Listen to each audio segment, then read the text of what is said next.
अस्सलाम वालेकुम, I am clinical dietician Ayesha Nasir. और आज की इस वीडियो का मकसद जो कमेंट सेक्शन में बहुत ज़्यादा पूछा जाने वाला सवाल है, कब्ज़ का ट्रीटमेंट बता दें, कॉन्स्टिपेशन का इलाज बता दें, कौन सी डाइट हमें खानी चाहिए, कौन सी डाइट हमें नहीं खानी चाहिए। क्रॉनिक कॉन्स्टिपेशन यानी 3 माह से ज़्यादा अगर आपको कॉन्स्टिपेशन है, क्या वजूहात हो सकती हैं, उसका इलाज क्या हो सकता है, क्या हमें सप्लीमेंट्स या किसी दवाई की तरफ जाना चाहिए उस सूरत में। कॉन्स्टिपेशन बेसिकली अगर ज़्यादा लंबे अरसे तक चलती रहे, 3 माह से ज़्यादा चलती रहे, तो वो पाइल्स का, जिसे बवासीर कहते हैं, उसका बायस भी बन सकती है और काफ़ी पेनफुल हो सकते हैं बाद में, जिसका ऑपरेशन भी कभी कभार कराना पड़ जाता है। सो कॉन्स्टिपेशन अगर किसी को है, इसको मदर ऑफ़ ऑल डिजीज़ भी कहते हैं। अगर किसी को कॉन्स्टिपेशन का मसला है तो उसको चाहिए वो फ़ौरन उसका इलाज करे, या अगर दवाई भी लेने की ज़रूरत पड़ती है, कई दफ़ा फिजिशियंस दवाई भी रिकमेंड करते हैं, अगर दवाई भी लेनी पड़ती है तो दवाई लेके उसका एक दफ़ा ट्रीटमेंट करे, क्योंकि अगर ये ज़्यादा अरसे तक चलती रहे तो ये काफ़ी ज़्यादा बीमारियां अपने साथ लेकर आ सकती है। कॉन्स्टिपेशन के लिए कौन सी हमें डाइट रखनी चाहिए? सबसे पहले तो आती है हाई फाइबर डाइट। अब हाई फाइबर डाइट से क्या मुराद है? हाई फाइबर डाइट से मुराद है होल ग्रेन्स। अगर हम रोटी चावल की बात करें तो गंदम की रोटी, वाइट आटे की रोटी नहीं लेनी, गंदम की रोटी, और कोशिश करें उसमें चॉकर भी शामिल हो। चॉकर जो है वो बेसिकली फ़ाइबर है सारा का सारा। जितनी आप नेचुरल चीज़ों पर रहेंगे उतना उसमें फ़ाइबर कॉन्टेंट बेहतर होगा। फाइबर सिर्फ और सिर्फ कॉन्स्टिपेशन के लिए नहीं, बल्कि हार्ट हेल्थ और शुगर के लिए भी बहुत ज़्यादा फ़ायदेमंद होता है। तो सबसे पहले जो चीज़ आती है वो आती है होल ग्रेन्स, यानी कि ब्राउन राइस, चॉकर की रोटी या चॉकर के बिस्किट्स का इस्तेमाल किया जाए। फाइबर के लिए दूसरी चीज़ जो आती है वो आती है fruits and vegetables. Fruits and vegetables सारे के सारे तकरीबन जो है वो हाई इन फाइबर होते हैं। एक वाटरमेलन ऐसा फ्रूट है जिसके अंदर फाइबर इतना ज़्यादा नहीं है, वाटर कंटेंट, यानी तरबूज एक ऐसा फ्रूट है जिसके अंदर फाइबर इतना ज़्यादा नहीं है, वाटर कंटेंट ज़रा हाई है। जितने बाकी फ्रूट्स हैं उन सब के अंदर निस्बतन फाइबर जो है वो बहुत ज़्यादा होता है। इसी तरह वेजिटेबल्स के अंदर, सब्जियों के अंदर भी फाइबर कॉन्टेंट हाई होता है, फाइबर बहुत ज़्यादा मौजूद होता है। सो अगर किसी को कॉन्स्टिपेशन का मसला है, उसे चाहिए वो 5 से 7 कप दिन में सब्जियों का इस्तेमाल करें। जैसे खीरे हैं या गाजर है या मूली है, कोशिश ये करें छिलके के साथ इस्तेमाल करें। लोग कहते हैं कि छिलके के साथ इस्तेमाल करेंगे, इस पर जो पेस्टिसाइड्स का स्प्रे किया हुआ है वो हमारे लिए हार्मफुल है। अगर आपको लगता है कि उस पर पेस्टिसाइड्स का स्प्रे, वैसे तो 3 दिन के बाद कोई ऐसा उस पर पेस्टिसाइड्स का अगर स्प्रे हुआ भी हुआ है तो वो ऐसा ख़त्म हो जाएगा, लेकिन अगर आपको फिर भी वहम है तो आप उसको सिरके के पानी के साथ धो सकते हैं।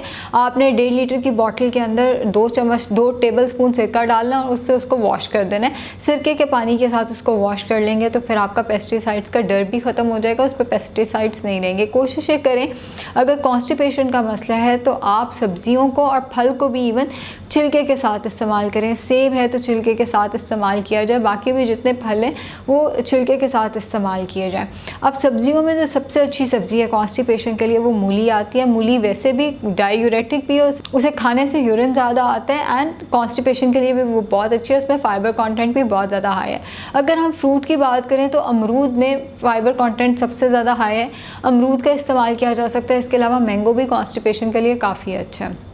इसके अलावा सब्जियों में ग्रीन लीफी वेजिटेबल्स जो हैं उनके अंदर फ़ाइबर कंटेंट बहुत अच्छा है, यानी सलाद के पत्ते हो गए या बंद गोभी हो गई, इनके अंदर भी फ़ाइबर कंटेंट ज़्यादा अच्छा है। ये हो गया फ़ाइबर कि फ़ाइबर का इंटेक कौन सी, फ़ाइबर का इंटेक पहले तो बहुत ज़रूरी है। फ़ाइबर कौन सी नेचुरल चीज़ों के अंदर मौजूद है, पहले मैंने बताया जितने हमारे पास होल ग्रेन्स आते हैं उनके अंदर मौजूद है। फिर फ्रूट्स एंड वेजिटेबल्स के अंदर फ़ाइबर कंटेंट अच्छा है। इसके अलावा फ़ाइबर को सप्लीमेंट की फॉर्म में, जैसे इसबगोल आता है, उस फॉर्म में भी आप इस्तेमाल कर सकते हैं। तुखमरंगा फ़ाइबर का बहुत अच्छा सोर्स है। चिया सीड्स यानी तुख्मे दाऊदी फ़ाइबर का बहुत अच्छा सोर्स है, इनका भी इस्तेमाल किया जा सकता है। अगली जो चीज़ आती है वो आती है नट्स का इस्तेमाल, यानी कि हेल्दी एसेंशियल फ़ैट्स का इस्तेमाल। कई दफ़ा हमारे डाइजेस्टिव सिस्टम में खुश्की हुई भी होती है जिसकी वजह से कॉन्स्टिपेशन का मसला आ रहा होता है, उसके लिए एसेंशियल ऑयल्स जो हैं वो बहुत ज़्यादा ज़रूरी होते हैं। हैंडफुल ऑफ नट्स आप इस्तेमाल कर सकते हैं, आप वॉलनट्स भी इस्तेमाल कर सकते हैं। अगर किसी को शक है कि बादाम गर्म होते हैं, गर्मियों में हम उसका इस्तेमाल नहीं कर सकते, तो आप छिलका उतार के इस्तेमाल कर लें, उससे उनकी एब्जॉर्प्शन भी ज़्यादा अच्छी होगी और वो जो एक वहम रहता है कि पता नहीं ये ठंडे हैं गर्म है, वो भी आपका दूर हो जाएगा। छिलका उतारने के बाद उनकी कोई तासीर जो है वो ज़्यादा गर्म नहीं रहती। ऑल्दो मैं फिर रिपीट करूँ, ठंडा गर्म मेडिकल में एग्जिस्ट नहीं करता। 7 से 11 अगर आप बादाम लेंगे तो वो गर्म नहीं होंगे, लेकिन अगर आप छिलका उतार देंगे तो उनकी एब्जॉर्प्शन भी ज़्यादा अच्छी होगी और आपका जो वहम है कि ये गर्म होते हैं वो भी दूर हो जाएगा। इसके अलावा वाटर कंटेंट बहुत ज़्यादा इंपॉर्टेंट है। अगर आप पानी का इस्तेमाल नहीं करेंगे, आप जितनी मर्ज़ी अच्छी डाइट ले लें, आप 3 से 7 कप सब्जियां भी खा लें दिन में, आप फ्रूट भी तकरीबन 4 दिन में खा लें। अगर आप पानी का इस्तेमाल सही नहीं रखेंगे तो कभी भी कॉन्स्टिपेशन का मसला ठीक नहीं होगा। पानी का इस्तेमाल आपने 8 से 10 गिलास रखना है ताकि कॉन्स्टिपेशन का मसला जो है वो ठीक हो सके। इसके अलावा प्रोबायोटिक्स हमारी गट में 2 तरह के बेसिकली बैक्टीरिया होते हैं, एक हेल्दी बैक्टीरिया, एक अनहेल्दी बैक्टीरिया। कभी कभी जो दवाइयाँ हम इस्तेमाल कर रहे होते हैं या जो हमारा लाइफस्टाइल होता है उसकी वजह से हेल्दी बैक्टीरिया ख़त्म हो जाता है। जैसे किसी को कोई बीमारी हुई है, खुदा ना खास्ता, उसने एंटीबायोटिक का एक कोर्स कर लिया तो जितना गट में हेल्दी बैक्टीरिया था वो ख़त्म हो सकता है। उस केस में प्रोबायोटिक्स का आप एक दफ़ा कोर्स भी कर सकते हैं किसी भी फार्मेसी पे, किसी भी ब्रांड से आप किसी भी ब्रांड के आप प्रोबायोटिक्स लेके उसका इस्तेमाल कर सकते हैं। अगर आप नेचुरल फूड से लेना चाह रहे हैं तो कांजी का रस और दही जो है वो प्रोबायोटिक्स का बहुत अच्छा सोर्स है। इन दोनों का आप इस्तेमाल करें। दही हर खाने के बाद आधा कप दही कम अज़ कम आपने पुदीने की चटनी डालकर लेना है, वो डाइजेशन के लिए भी अच्छा होगा, वो प्रोबायोटिक्स का भी बहुत अच्छा सोर्स होगा। इसके अलावा एक जो चीज़ मैंने देखी है वो ये देखी है कि हमारे लाइफस्टाइल में अब एक्सरसाइज नहीं रही। रोज़ कम अज़ कम हमें 1 घंटा वॉक करनी चाहिए, कम अज़ कम। हम फिज़िकली इतने ज़्यादा एक्टिव नहीं रहे। पहले लोग देखें आप 18-18 रोटियां खाते थे लेकिन वो एक गांव से दूसरे गांव चल के भी जाते थे। अब हमारा शहरों की वजह से इवन गांव में भी हमारा लाइफस्टाइल ऐसा हो गया, वॉक और एक्सरसाइज हमारी रूटीन में रही नहीं और कुछ हालात भी ऐसे हैं कि हम लोग जिम वगैरह भी आजकल नहीं जा सकते। सो कोशिश आप ये करें कि आप घर में जितनी एक्सरसाइज कर सकते हैं करें आप, और नहीं तो आप सीढ़ियाँ चढ़ सकते हैं, आप सीढ़ियाँ उतर सकते हैं। आप टेरेस पे वॉक कर सकते हैं। टीवी लाउंज से लेके किचन और किचन से टीवी लाउंज तक अगर आप वॉक कर लेते हैं, कुछ ना होने से ये होना बेहतर है। ऑल्दो पार्क की वॉक ज़्यादा बेहतर होती है लेकिन कुछ ना होने से ये बेहतर है कि आप अपने टीवी लाउंज से किचन और किचन से टीवी लाउंज तक ही थोड़ी और नहीं तो आधे घंटे की वॉक सुबह में और आधे घंटे की वॉक शाम में कर लें। जो लोग बहुत ज़्यादा मोटे होते हैं वो कहते हैं कि हम आधा घंटा नहीं चल सकते, वो 20-20 मिनट की 3 दफ़ा वॉक कर लें। हर खाने से 1 घंटा पहले वो 20 मिनट की अगर वॉक कर लेते हैं तो वो भी उनकी अच्छी एक्सरसाइज हो जाएगी और कॉन्स्टिपेशन को रिलीव करने में मददगार साबित होगी।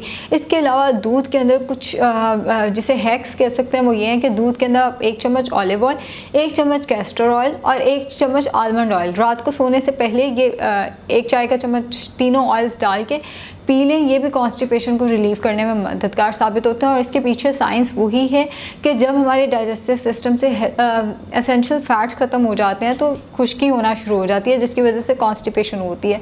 रात को सोने से पहले दूध के 1 गिलास के अंदर 1 चम्मच, 1 चाय का चम्मच कैस्टर ऑयल, 1 चाय का चम्मच आलमंड ऑयल और 1 चाय का चम्मच ऑलिव ऑयल, ये तीनों आपने डालकर ले लेने हैं।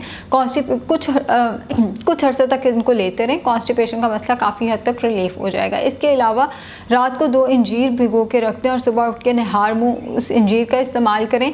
हो सके तो वो पानी जिसमें इंजीर को भिगोया था वो भी पी लें। अगर नहीं पिया जाता तो वो पानी बेशक छोड़ दें लेकिन उन 2 इंजीर का इस्तेमाल करें। फाइबर कॉन्टेंट, वाटर कॉन्टेंट इनमें बहुत हाई है, कॉन्स्टिपेशन को रिलीव करने में मददगार साबित होते हैं। लेकिन अगर किसी की क्रॉनिक कॉन्स्टिपेशन चलती आ रही है, 3 से 6 महीने हो गए और कॉन्स्टिपेशन ख़त्म नहीं हुई, पाइल्स का मसला शुरू हो गया, तो उन्हें चाहिए वो प्रोबायोटिक्स का एक दफ़ा कोर्स कर लें।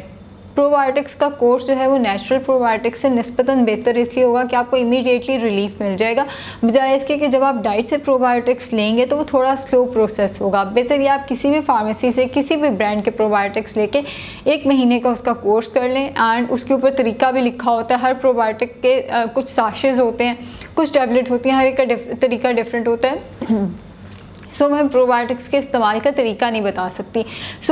डिफरेंट तरीके से आप प्रोबायोटिक्स का 1 महीने का कोर्स कर लें अगर क्रॉनिक कॉन्स्टिपेशन चलती आ रही है। अब हम डिस्कस कर लेते हैं कि कॉन्स्टिपेशन होती क्यों है। सबसे पहले तो वजह आती है हमारा जो जंक फूड, जो हम बहुत ज़्यादा पिज़्ज़ाज़, बर्गर्स वगैरह ले रहे होते हैं, उसमें फाइबर कंटेंट कम होता है, वो प्रोसेस्ड होता है। मैंने पहली बात ये की थी कि जितना हम नेचुरल फूड की तरफ रहेंगे उतना ज़्यादा बेहतर है। जितना हम होल ग्रेन्स, चॉकर का इस्तेमाल करेंगे, ब्राउन राइस का इस्तेमाल करेंगे उतना बेहतर है। अब जो पिज़्ज़ा हो गया, बर्गर हो गया, इसके अंदर सारा का सारा प्रोसेस्ड फूड है। बन भी है तो वो प्रोसेस्ड है, पिज़्ज़ा की डो भी है तो वो प्रोसेस्ड है, उसके अंदर फाइबर कंटेंट इतना ज़्यादा नहीं है और कैलोरीज बहुत ज़्यादा है। सो वो कॉन्स्टिपेशन की बड़ी वजह बनती है। इसके अलावा बिस्किट्स, चिप्स का इस्तेमाल, जो हम अनहेल्दी स्नैक्स ले रहे होते हैं, जो हम जूसेस ले रहे होते हैं, इवन जो फ्रेश जूसेस हैं वो भी कॉन्स्टिपेशन की वजह बन सकते हैं। इसी तरह फ्रूट जूसेस का इस्तेमाल जो है वो भी कॉन्स्टिपेशन की, इवन अगर आप फ्रेश फ्रूट जूस भी इस्तेमाल करें तो वो भी कॉन्स्टिपेशन की वजह है। उसकी वजह यह है कि जहाँ आप एक फ्रूट ज़्यादा से ज़्यादा 2, चलें बहुत ही अगर कोई खाता है वो 3 फ्रूट एक वक्त में खा लेता है, जब उसका जूस बनाने पे आते हैं 5 से 6 फ्रूट की फ्रुक्टोज अंदर चले जाती है और फाइबर सारा का सारा पीछे रह जाता है। फाइबर ही से कॉन्स्टिपेशन रिलीव होनी है, और जितनी आप कैलोरीज लेते जाएंगे उतना आपने पानी इस्तेमाल ना किया तो फिर कॉन्स्टिपेशन हो जाएगी। सो फ्रेश फ्रूट जूस जो है वो कॉन्स्टिपेशन की बड़ी वजह बनती है। जो लोग स्पेसिफिकली जो बच्चे फ्रूट की बजाय फ्रूट जूसेस का इस्तेमाल करते हैं उनमें कॉन्स्टिपेशन का मसला जो है वो बहुत ज़्यादा देखा जाता है। इसी तरह डिहाइड्रेशन, पानी की कमी या पानी कम पीना जो है वो भी कॉन्स्टिपेशन की बड़ी वजह बनती है। अब कुछ लोग 8 गिलास पानी तो पी रहे होते हैं, उसके साथ साथ वो दिन में 10 कप चाय पी लेते हैं। चाय डायूरेटिक है, उससे यूरिन ज़्यादा आएगा और पानी की कमी होगी। इसी तरह ब्लैक कॉफ़ी ऑल्दो वो कॉन्स्टिपेशन के लिए बहुत अच्छी है क्योंकि उसके अंदर कैफीन है, लेकिन वो डायूरेटिक भी है, उसके साथ भी यूरिन ज़्यादा आता है। सो अगर आपने दो कप कॉफ़ी पी है तो आप कोशिश करें आप साथ में 2 गिलास पानी भी ज़रूर इस्तेमाल करें। सो चाय और कॉफ़ी का इस्तेमाल अगर आप 2 कप कर रहे हैं तो आपने 8 की बजाय आपने 10 गिलास पानी ज़रूर पीना है। जो लोग पानी का इस्तेमाल सही करते हैं लेकिन चाय कॉफ़ी का इस्तेमाल ज़रूरत से ज़्यादा कर रहे होते हैं उनमें भी कॉन्स्टिपेशन का मसला देखा गया है। ग्रीन टी का इस्तेमाल ज़रूरत से ज़्यादा अगर किया जाए तो वो भी कॉन्स्टिपेशन कर देती है, और वजह उसकी यही है कि वो बेसिकली पानी की कमी करती है और पानी की कमी की वजह से कॉन्स्टिपेशन हो जाती है। फिर जो लोग फिज़िकली एक्टिव नहीं होते, जो पूरे दिन में चलते फिरते नहीं हैं, सिर्फ बेड पे रहते हैं, अगर उन्होंने पानी भी पीना हो तो वो किसी मुलाजिम को आवाज़ देकर कहते हैं, किसी हाउस हेल्पर को आवाज़ दे के कह रहे होते हैं हमें पानी यहीं पे ला दो। पूरा दिन बच्चे, स्पेसिफिकली टीनेज बच्चे देखे गए हैं जो सिर्फ और सिर्फ लैपटॉप पे होते हैं, गेम्स खेल रहे होते हैं, और अगर उन्हें पानी पीना है, कुछ खाना भी है तो वो सीढ़ियाँ नीचे नहीं जाएंगे, वो आवाज़ ऊपर से ही दे रहे होते हैं। सो उन लोगों में भी कॉन्स्टिपेशन का मसला जो है वो बहुत ज़्यादा रिपोर्ट किया गया है। 5वां जो वजह आती है कॉन्स्टिपेशन की वो आती है अगर आपकी डाइट बैलेंस नहीं है। आप होल ग्रेन्स तो ले रहे हैं लेकिन फ्रूट्स एंड वेजिटेबल्स नहीं ले रहे। आप फ्रूट्स एंड वेजिटेबल्स और होल ग्रेन्स तो ले रहे हैं लेकिन आप नट्स का इस्तेमाल यानी एसेंशियल ऑयल का इस्तेमाल नहीं कर रहे। एक हेल्दी डाइट, एक बैलेंस डाइट जो है वो कॉन्स्टिपेशन को रिलीव करने में बहुत ज़्यादा मददगार साबित होती है। हेल्दी डाइट में सबसे पहले तो आ जाता है होल ग्रेन्स का इस्तेमाल। रोटी चावल आपने छोड़ने नहीं है। जो ख़वातीन डाइटिंग कर रही होती हैं, जो खुद को भूखा रख रही होती हैं, उनमें भी कॉन्स्टिपेशन का मसला आता है। वो इसबगोल साथ में लिए जा रही होती हैं और एक्सपेक्ट करती हैं कि कॉन्स्टिपेशन का मसला इससे रिजॉल्व हो जाएगा। जब तक आप अपनी डाइट को बैलेंस नहीं करेंगे, देखिए इसबगोल से फाइबर का मसला तो रिजॉल्व हो जाएगा लेकिन एसेंशियल फैट्स, जो हेल्दी फैट्स हैं वो आपको नहीं मिलेंगे। वो आपने नट्स से या जो कुकिंग ऑयल है उसी से ही आपको मिलने हैं। सो एक बैलेंस डाइट प्लान जो है वो बहुत ज़रूरी है। सबसे पहले उसमें रोटी चावल आ जाएंगे, उसके साथ फ्रूट का इस्तेमाल 2 से 4 फ्रूट दिन में ज़रूर इस्तेमाल करें।